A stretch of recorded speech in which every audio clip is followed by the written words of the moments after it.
لو تناهيتم إلى سر الحياة وصنعتم كائنا حيا نرى. میرا نام عبداللہ داؤد ہے. سوال قرآن میں ہمیں مسلمان کہا گیا تو خود کو دیوبندی بریلوی ہے. اہل حدیث کہنا کیا ٹھیک ہے؟ بالکل ٹھیک نہیں ہے. لیکن یہ کس نے کہلوایا ہے پہلے یہ سمجھ لو. یہ فرقے بنائے کس نے ہیں؟ ہندوستان میں جب اسلام آیا تو وہ اسلام غلط تھا یا ٹھیک تھا؟ بولو. وہ ٹھیک. وہی چلتا ہوا آ رہا ہے آج تک. جو اس سے ہٹے گا اور اس سے ہٹ کے الگ نام رکھا وہ غلط ہے. علماء دیوبند نے کوئی الگ دین کی بنیاد نہیں رکھی. جو اسلام دنیا میں جب آیا بر صغیر میں، انڈیا، پاکستان، افغانستان، پورے علاقے میں صحابہ تابعین لے کر آئے، ہم آج تک اسی کو فالو کر رہے ہیں. وہ 20 رکعت تراویح لے کر آئے. وہ عبداللہ بن مسعود کا فقہ لے کر آئے تھے، لہذا اس میں رفع الیدین عبداللہ بن مسعود کی رائے یہ تھی کہ نہ کیا جائے. ٹھیک ہے نا. تو وہ سارا اسلام چلتا چلتا آیا. پھر کیا ہوا؟ کچھ لوگ اہل حدیث بنے. وہ ایک نیا فرقہ پیدا ہوا تھا اہل حدیث. تبھی اہل حدیثوں کے پیج پہ اپنی پہلی مسجد کی تصویر بھی شائع ہوتی ہے، خود اہل حدیثوں کے پیج پہ، کہ ہندوستان میں ہماری پہلی مسجد. آپ علماء دیوبند کی کوئی پہلی مسجد بولو نہیں دکھا سکتے. پھر احمد رضا خان بریلوی آئے، انہوں نے بہت سارے مسئلوں میں علماء سے، اس وقت کے ہندوستان کے علماء سے، اس وقت یہ دیوبندی بریلوی لفظ مشہور نہیں تھا، ان میں بہت سارے مسائل سے انہوں نے اختلاف کیا، بہت سارے مسائل میں، اور جو بھی پھر ان کے ماننے والے کر رہے ہیں. اب ہوا یہ کہ پبلک نے فرق کرنے کے لیے کہ جو بریلوی نہیں تھے ان کو دیوبندی کہنا شروع کر دیا، کیونکہ جو دیوبند کا مدرسہ تھا ان کے عقائد وہی تھے جو صدیوں سے علماء کے چلے آ رہے تھے. ان سے انحراف کیا جناب احمد رضا خان بریلوی صاحب نے. نبی کو عالم الغیب کہنا، مختار کل کہنا، یہ سب چیزیں انہوں نے کی. تو فرق کرنے کے لیے لوگوں نے ان کو بریلوی کہا، اور جو ان عقیدوں کے حامل نہیں تھے ان کو دیوبندی کہا، چاہے وہ دیوبند سے نہ بھی ہوں. اب مولانا ابو الحسن علی ندوی تو ندوۃ العلماء کے تھے، وہ دیوبند کے تھوڑی تھے، لیکن ان کو بھی کہا کیا جاتا ہے دیوبندی. یہ دیوبندی نہیں، یہ بریلویوں سے فرق کرنے کے لیے لوگوں نے نام دیا. اور پھر اہل حدیث جو تھے وہ بہت بعد میں ہیں، وہ تو بہت ہی بعد میں آئے ہیں. ان کی تو پہلی مسجد ان کے آفیشیل پیج سے شائع ہوئی ہے کہ ہندوستان میں ہماری پہلی مسجد. اس سے پہلے کس کی مسجدیں تھیں؟ ساری ہماری مسجدیں تھیں. نام دیوبندی نہیں تھا، کیونکہ یہ دیوبندی بریلوی فرقے نہیں بنے تھے. تو یہ فرقہ جو بنا ہے بریلوی بنا ہے، اس سے فرق کرنے کے لیے لوگوں نے ہمیں دیوبندی کہنا شروع کر دیا. تبھی ہمارا سلسلہ نسب نبی تک پہنچتا ہے، حالانکہ سارے دیوبندی تھوڑی تھے، یعنی دیوبند سے تھوڑی منسوب تھے. تو وہ جو صدیوں پہلے اسلام آیا تھا ہم اب تک اسی کو فالو کر رہے ہیں. وہ فقہ حنفی ہی آیا تھا، ہم اسی کو فالو کر رہے ہیں. تو ہمارے علاوہ جو ہیں وہ نئے نئے نکلے ہیں ہم میں سے، ہم اسی پر ہیں جو صدیوں سے اسلام چلا آ رہا ہے. سمجھتے ہو کہ نہیں سمجھتے؟ جو صدیوں سے چلا آ رہا ہے بر صغیر میں جو اسلام آیا، اور صرف بر صغیر میں نہیں، افغانستان میں بھی، ازبکستان میں بھی، تاجکستان میں بھی، بخارا میں بھی. امام بخاری کا وطن بخارا، اس میں بھی میجورٹی حنفیوں کی ہے. امام بخاری کے اپنے وطن میں بھی جو اسلام آیا وہ تو امام بخاری سے پہلے آیا نا. تو وہ کیا تھا؟ وہ بھی فقہ حنفی تھا. تو ہم تو بھائی اسی اسلام کو فالو کر رہے ہیں جو صدیوں سے آیا. اہل حدیث کہتے ہیں جب فقہ حنفی نہیں تھا تو کون سا اسلام آیا؟ ہم وہ والا اسلام فالو کر رہے ہیں جب فقہ حنفی نہیں تھا تو جو اسلام تھا. بھائی جب فقہ حنفی نہیں تھا تو بھی یہی اسلام تھا جو ہم فالو کر رہے ہیں. مرتب نہیں تھا، جب مرتب ہو گیا، ریٹن فارم میں آ گیا، تو جو مرتب ابو حنیفہ کے شاگردوں نے کیا اس کو فقہ حنفی کہا جانے لگا. یہ ایسا ہی ہے جیسے کوئی کہے میں بخاری کی حدیث نہیں مانتا، اس حدیث کو مانتا ہوں جو بخاری سے پہلے تھی. بھائی حدیث وہی تھی جو امام بخاری کی ہے. نام بخاری کا اس لیے دیا کہ اس کا مرتب کس نے کیا؟ اس کو امام بخاری نے. تو یہ حنفی شافعی یہ تو نبی صلی اللہ علیہ وسلم ہی کی طرف منسوب ہیں، لیکن ترتیب کسی اور نے دی ہے ان کو، بعد والے لوگوں نے، اس لیے ان کی نسبت ان کی طرف کر دی ہے. یہ ایسا ہی ہے جیسے کوئی کہے میں مصحف عثمانی کو نہیں مانتا کیونکہ حضرت عثمان کے دور میں لکھا گیا ہے، میں اس قرآن کو مانتا ہوں جو عثمان سے پہلے تھا. بے وقوف ہوگا نا ایک نمبر کا. اور بھائی جو حضرت عثمان سے پہلے تھا اسی کو مرتب حضرت عثمان نے کروایا، تو نسبت کس کی طرف کر دی ہے؟ حضرت عثمان کی طرف نسبت کر دی. تو بھائی ہم تو وہی اسلام فالو کر رہے ہیں صحابہ تابعین سے چل کے پوری دنیا میں پھیلا. ملیشیا میں، انڈونیشیا میں فقہی لحاظ سے فرق تھا، وہ فقہی اختلاف تو صحابہ میں بھی تھا.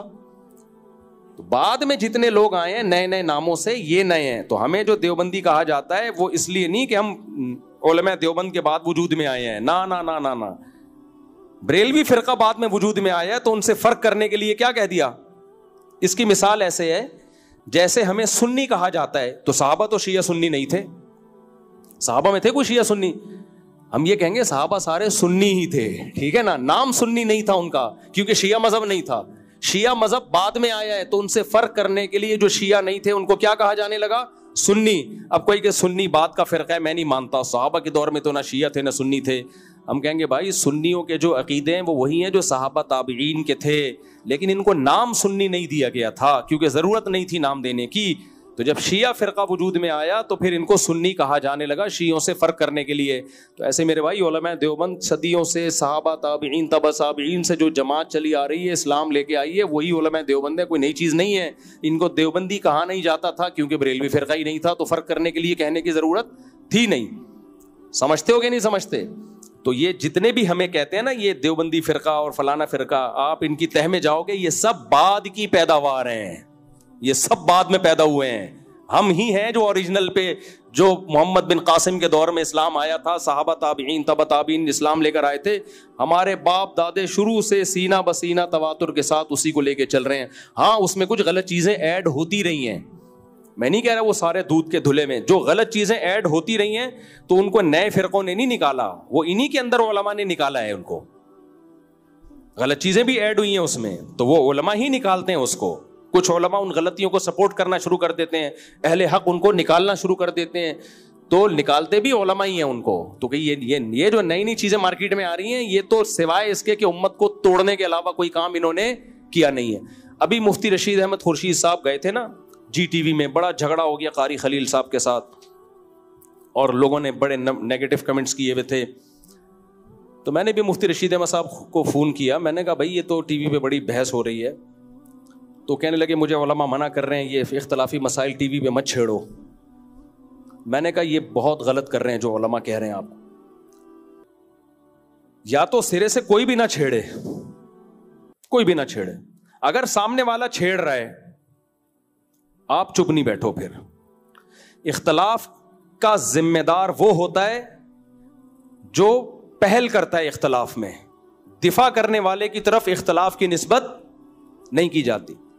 امت رفع الیدین کے مسائل نمٹا چکی تھی, کسی نے امام شافعی کو فالو کیا, کسی نے امام ابو حنیفہ کو فالو کیا, دونوں طرف دلائل. امام ترمذی نے لکھا ہے نا, ایسے ہی تھوڑی لکھا کہ بہت سارے صحابہ رفع الیدین نہیں کرتے تھے, اس پہ بڑی بحثیں ہو چکی.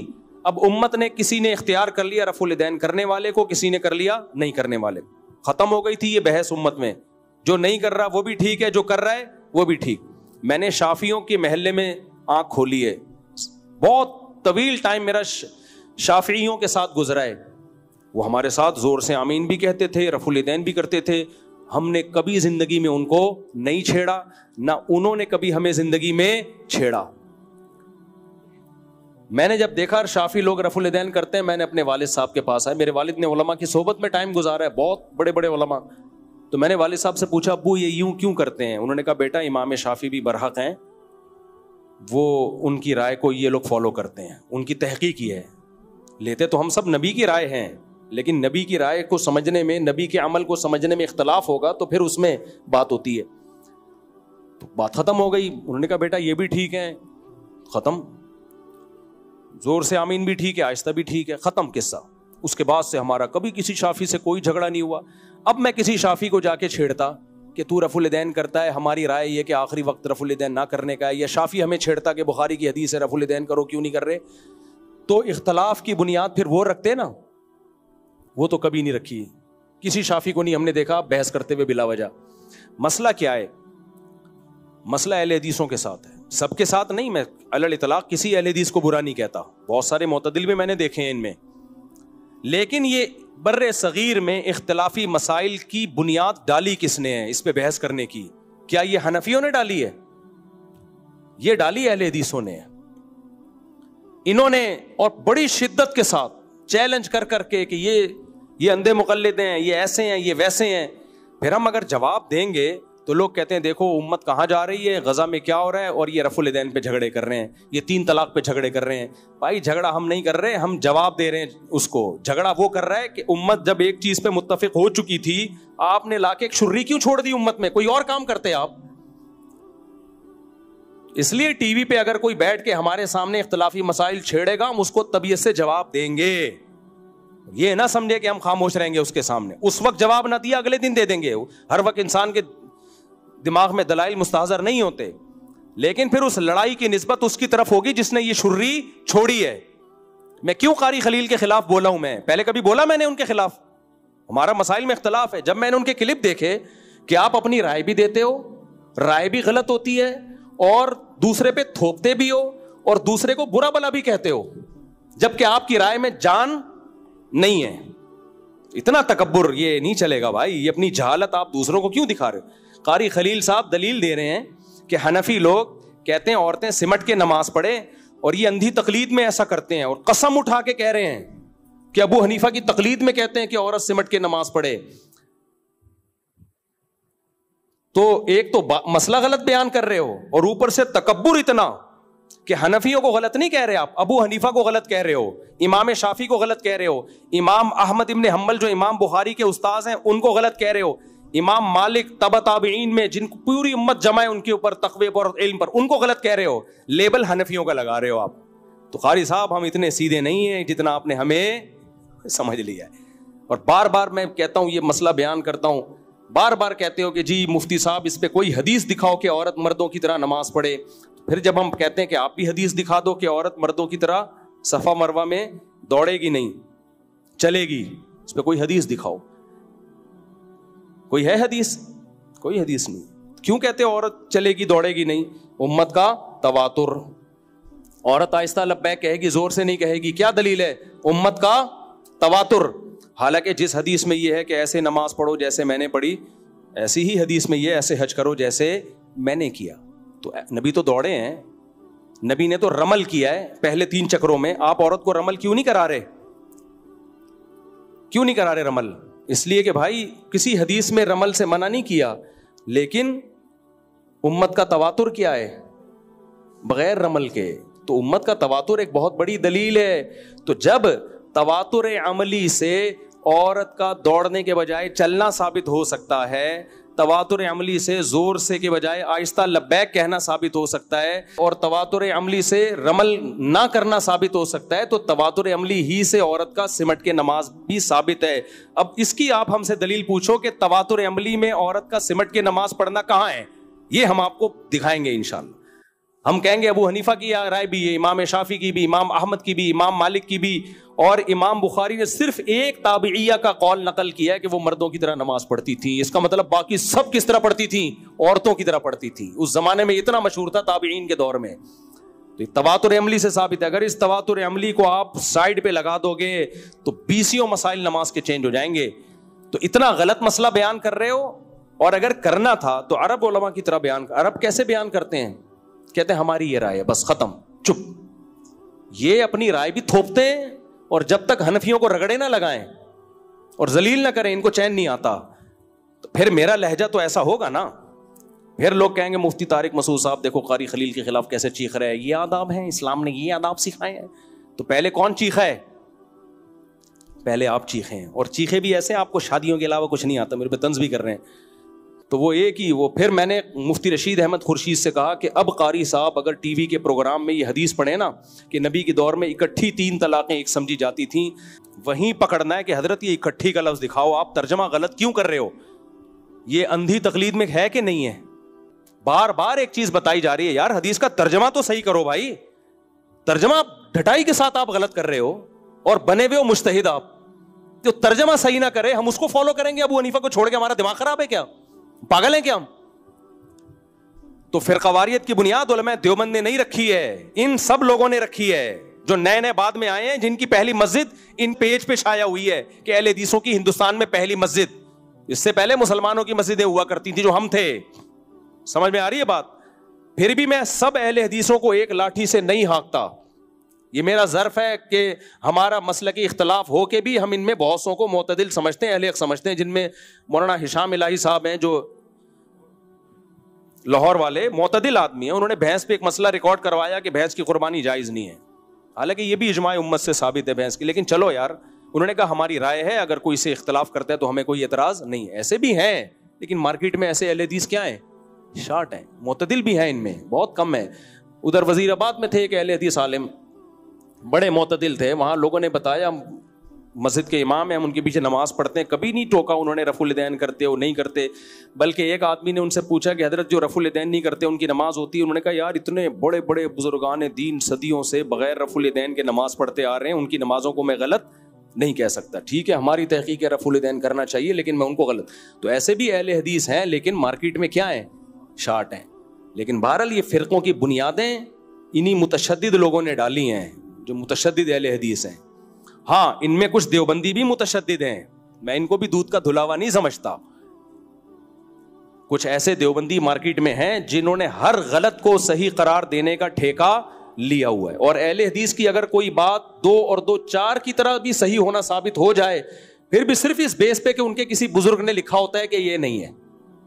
ایسے بھی دیوبندی ہیں, ہمارے دیوبندیوں میں بھی ہیں ایسے لوگ جو یہ کرتے ہیں یہ کام کہ ایک بات کا 2 اور 2 4 کی طرح ثابت ہو گیا, غلط ہے. بھائی اگر اہل حدیث نے کہہ دیا تو اب اس لیے تھوڑی کہ اہل حدیث اگر کہہ دے گا تو صحیح بات بھی کہے گا تو غلط ہی کہنا ہے, ایسا تھوڑی ہوتا ہے. تو میں نے فیور کر دیا کسی مسئلے میں اہل حدیث کو تو میری شامت آ گئی, ابے یہ تو غیر مقلد ہو گیا, ابے تو یہ ہو گیا, ابے یہ تو یہ ہو گیا. تو ایسے ہمارے ہاں بھی ہیں. تو میرا مقصد دیوبندیوں کا دفاع کرنا یہ اہل حدیثوں کی مخالفت نہیں ہے. میرا مقصد صرف یہ بتانا ہے کہ فرقوں کی بنیاد ہم نے نہیں رکھی ہے. دیوبندی ہمارا نام نہیں ہے, شروع سے ہم مسلم ہی ہیں. ہاں فقہ میں ابو حنیفہ کو فالو کرتے ہیں, تو دیوبندی ہمارا نام پبلک نے رکھا ہے. اور رکھا کیوں ہے؟ بریلویوں سے فرق کرنے کے لیے. جیسے سنی ہم نہیں ہیں, صحابہ نہ شیعہ تھے نہ سنی تھے, لیکن سنی ہمارا نام پبلک نے رکھا اور پھر علماء نے ایکسیپٹ کر لیا اس نام کو. کیوں رکھا؟ شیعوں سے فرق کرنے کے لیے. ورنہ سنی جیسے ہمیشہ سے تھے ایسے حنفی بھی نبی کے دور میں بھی تھے, شافی بھی تھے.